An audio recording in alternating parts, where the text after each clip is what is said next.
Hello dear students, a very good morning to you all. Today's class is a continuation of chapter 5, India at Play. I have already completed the first page. Okay, I explained the first page and where we learned about Kho and the Kabaddi, two ancient Indian games. Okay, here are another more games that you will know about which were played in ancient India.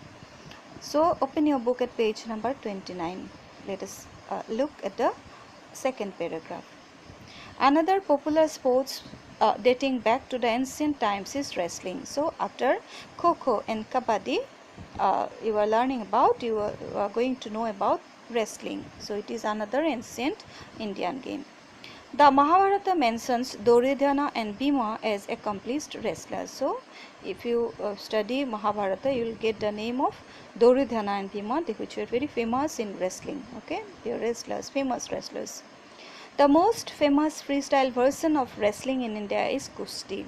So famous wrestling person, this is Kushti. So which symbolizes the Kushti, this particular game symbolizes bravery and strength. Bravery means the courage and strength. Pahalwans or wrestlers generally practice in akhadas or wrestling schools. So where they go to for practice, this is called akhada, and that is also you can say the wrestling schools. And dangals and annual village competitions decide a new champion every year. So they go to practice of wrestling in different wrestling schools. Which are known as akhadas, dangals and all.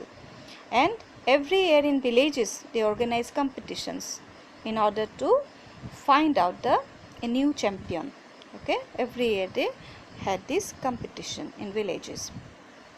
Many Indian wrestlers such as Sushil Kumar, Geeta Phogat and Babita Kumari have gained international fame. So these are the names famous. These are the famous name in the field of Indian wrestling and become the face of Indian wrestling. So India is known by them. Okay, means Indian wrestling is known by these names. They are famous in this field in Indian wrestling. In India, sports also has a role in the celebration of festivals. So in festivals, we organize some sports. Okay. Kite flying or patangbaji played passionately by the nobility during the medieval times. So during the medieval time, it's a part of ancient India. During the time, what nobility were the class of the people of high rank, like king, ministers, rulers and all, they used to play. They played very passionately this patangbaji or the kite flying. They played very passionately. They liked this game very much, and they now mark many joyous occasions in India. So some more festivals are there in which you will see they organize this kite flying. The International Kite Festival is held every year in Gujarat during Makar Sankranti. So I think you know about it. Makar Sankranti, during that time in Gujarat there is a International Kite Festival. Okay, so they come to join this festival during that time. On 15th August, the sky is dotted with kites as people celebrate independence. So in order to celebrate Independence Day also, people used to fly kite. And the kite battles are also held where one kite flyer entangles the string of his or her kite around another's and try to cut it. So this is kite battle. So what they do, one kite flyer, he tried to cut other strings. You know, the kite is flied with the help of strings, thread. So the one kite flyer, he used to cut other strings. Okay, so this is kite battle. Some games are played for pure enjoyment. So next come another games. You will know about some other games which are played for simply entertainment, enjoyment. Gilli danda, for example. So gilli danda is simply for enjoyment. People play.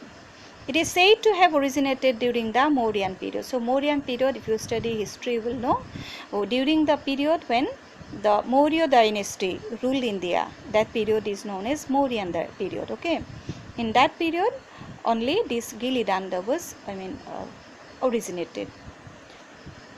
It is similar to the cricket but uses the gilli, a small piece of wood tapped at the end, and the danda, a short stick. So with the help of, it is almost like the cricket.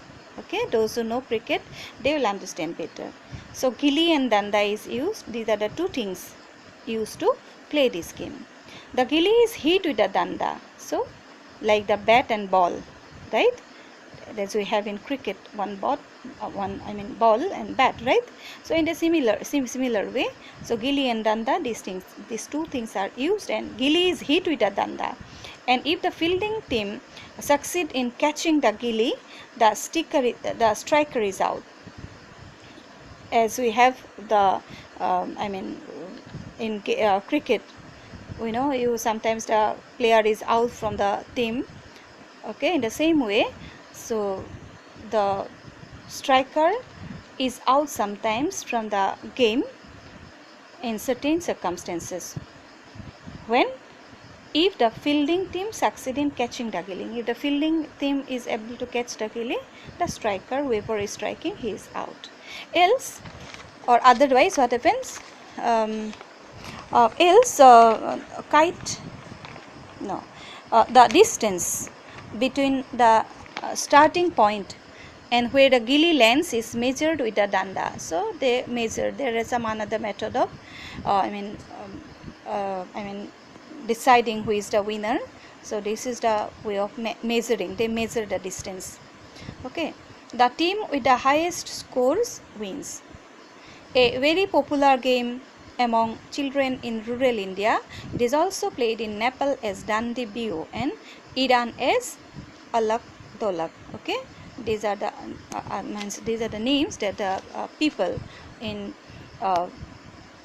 Iran, they used to call as Alak Dolak, and Nepal they used to call as Dandi Biu.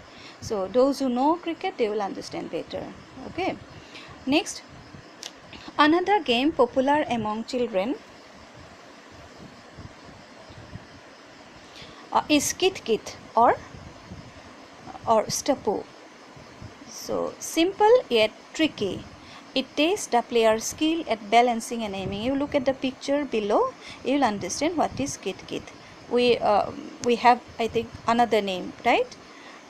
In different parts of our state, we used to call this game by another word, right? But here it is said as Kit or Stapu.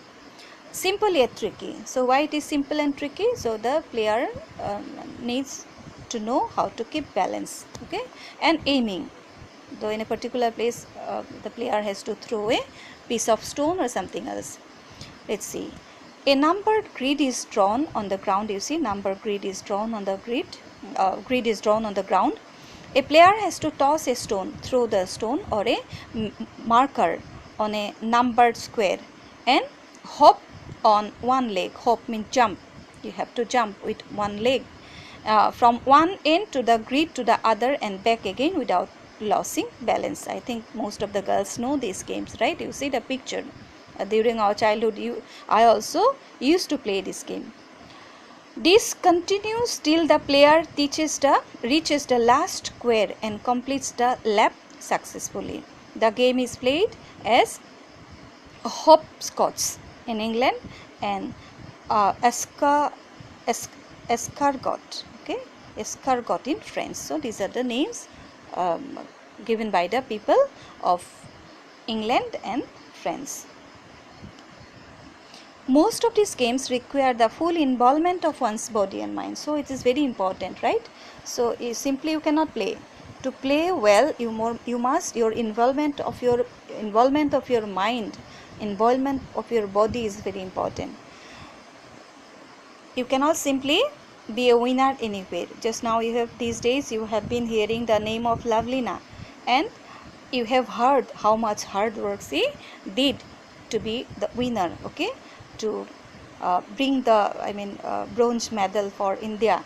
And I think you know it well that it is after during the period of 125 years, she is the first who has brought medal from Olympic Games to our state, Assam.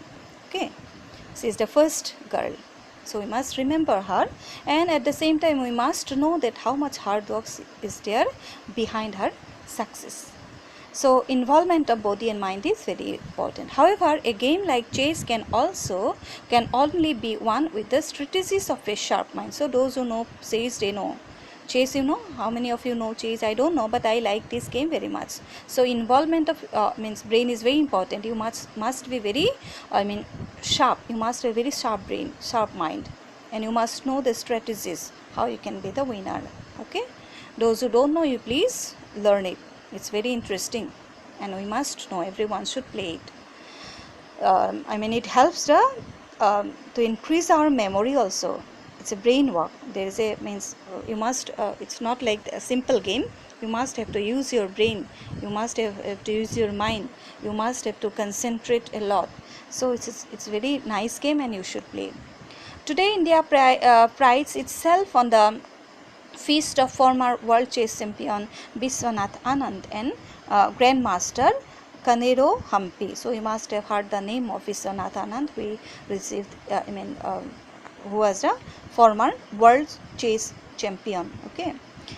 Incidentally, the pride also lies in the fact that the game is said to have originated in India. This chess, it is originated in India. Okay, it's an Indian game.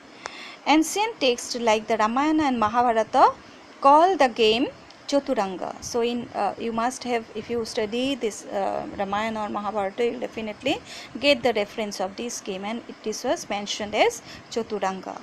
According to the Persian poet Firdausi, so Firdausi is a Persian poet, okay, an Indian king sent a Chaturanga board to the king of Persia, from where the game spread to the rest of the world. So from India, this was spread in the world.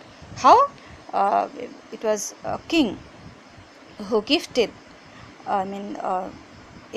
this Chaturanga board to a king of Persia, and afterwards it was spread everywhere in the world. These traditional games are a significant part of our cultural heritage. So these are our heritage, these are our identity. Okay, and we play them to exercise our body and mind, to test our agility and skill. So our strength, our activeness, our skill, everything is proved by these games, and most importantly to have fun.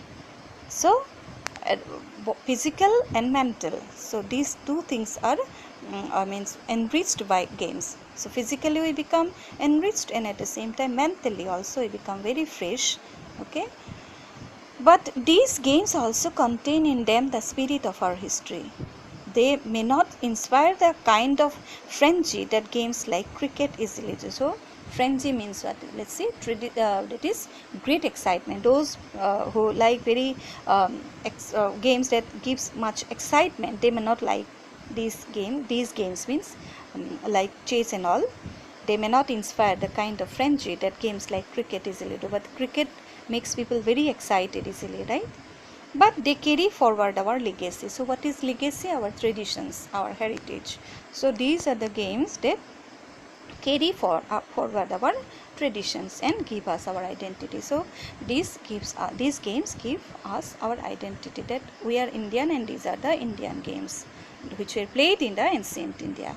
Okay, that's the end of the chapter. I think you have understood. You will get the answers through PDF. Okay, thank you.